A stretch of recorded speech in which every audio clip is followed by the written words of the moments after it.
so crazy. I'm about to take you. I don't know how to explain this to you, but this game I'm about to show you is really, really crazy. This is one of the longest game you can ever probably see. Bro, this game is wide. It's the World Chess Champion game series between Gukesh versus Din, and Gukesh from India, Gukesh Din from China. Bro, this has been a battle. This is the sixth game. This has been a battle. This is the challenger facing the World Chess Champion Din Iran. This is a crazy battle. This game starts with the white pieces for dinner, and Gukesh playing with the black pieces. Let's dive into it. Let's explain the crazy stuff that happened in this game. I mean, this is an epic game. I don't know how to explain it to you, but to show it to you exactly what happened, dinner start with the English d4, knight f6, bishop here, d5, e3, and e6 played by Gukesh, knight f3, c5, e3, c3, bishop c6, and this is the setup for the London system. And Gukesh want to trade off Dean and strong bishop immediately, which is why Dean just strike with bishop b5, check to the king, the ninth block, and Dean doesn't care. He just give up the bishop for the ninth. Pawn captures, bishop captures. He trade off those two pieces.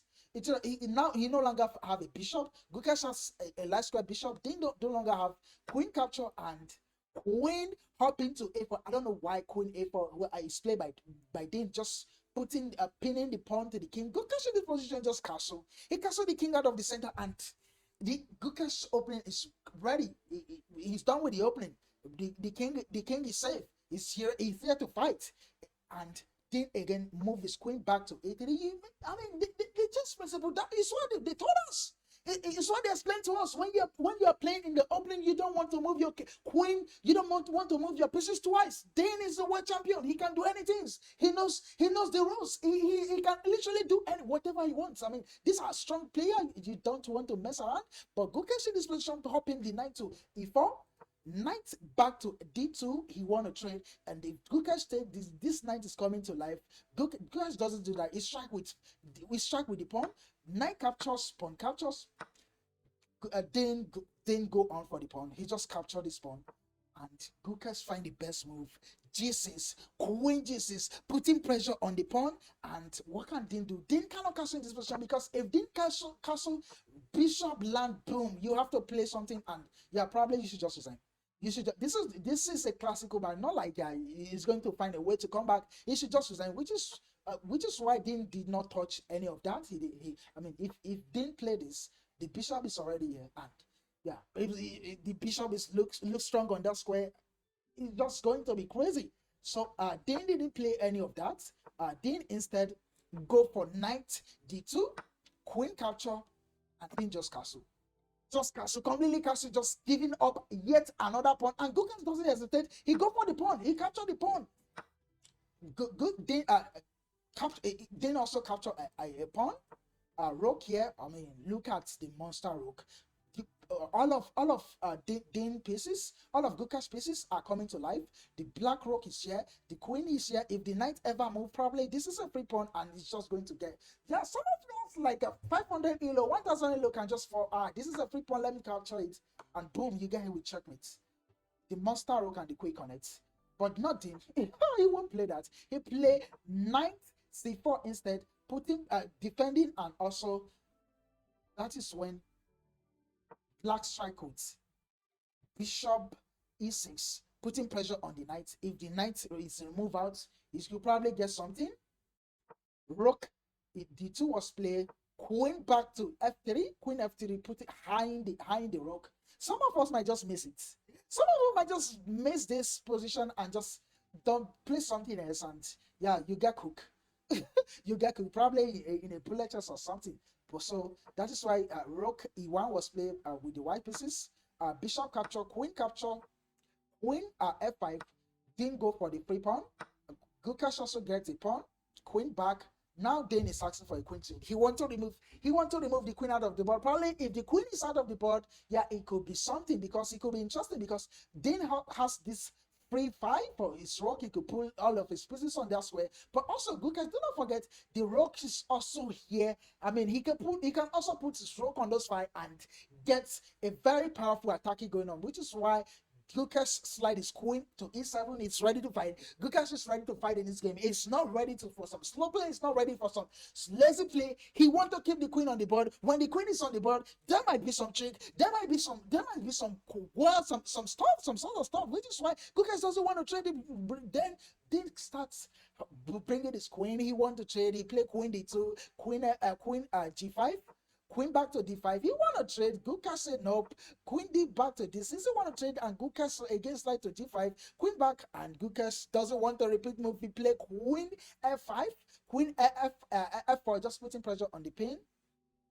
And then in this position, just triple up on the d5.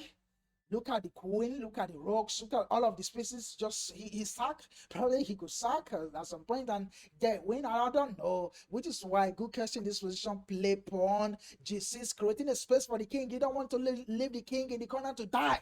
He definitely don't want to leave the king in the corner to die. So queen back. I got queen back to e5. Rook here, putting pressure on the queen. Queen slide again.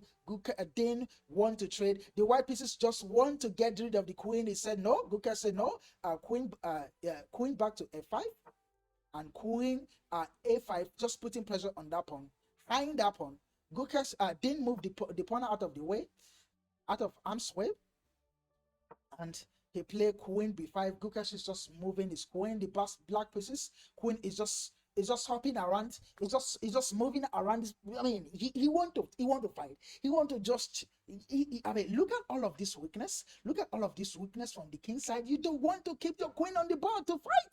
You want to keep your queen on the board to fight, which is why after rook d4, queen hopping to e2, rook d5, and queen back to f3. He want to trade on his own terms. If queen captures, pawn capture, and this pawn might be just 2 square away from bringing queen in, which is why Dean doesn't do that. He moved the king out of arms, so king to c2, and now Gukesh capture, pawn capture, and it's strike with pawn f5. Look at all of Gukesh pawn structure. Look at this pawn structure. It's just so amazing. And the pawn and this pawn.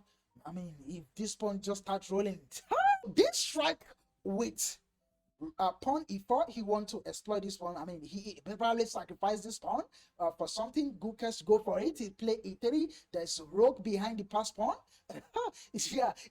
Now the pawn is 2 square away from squaring. Then stop the pawn from being pushed forward. Rook e2, stopping the pawn from getting pushed. And the Gukesh play rook e7. He want to sack off the stroke. He want to double up the stroke on that fight. That is exactly what he do after king d2, rook f8, rook f to e8, sacking up the rook. Then strike with this strike with h5. Sorry, this strike with h5. He want to double up Gukesh pawn, and which is exactly what he done, because after Gukesh capture, rook d5, putting pressure on the pawn. And I thought in this position, Gukesh is just going to move his pawn, defending the pawn, and it's just going to be easy probably for Gukesh. Gukesh didn't do that. Gukesh start pushing the h4 pawn. Then rook captures, king here check, king rook here check, king back, king here, rook check, king slide back to h8, and rook back. He doesn't want to allow this pawn to cross. He doesn't want to allow Gukesh pawn to push, and Gukesh again play rook king back to g7, check, and this is where it ends, because they repeat move and end in a draw. They just repeat the move. Game 6 again end in a draw. And I thought probably Dean can go for some move. He can put his rook behind this pass pawn, go for this pawn, and trade up. And look at all of Gukesh pawns. They're all isolated. Probably, yeah, there's a way for Dean to find a move, to find a way to win this game. But Gukesh, yeah, Gukesh being Gukesh, Dean being Dean, and game 6 end in a draw. Another incredible draw. See you in the next round.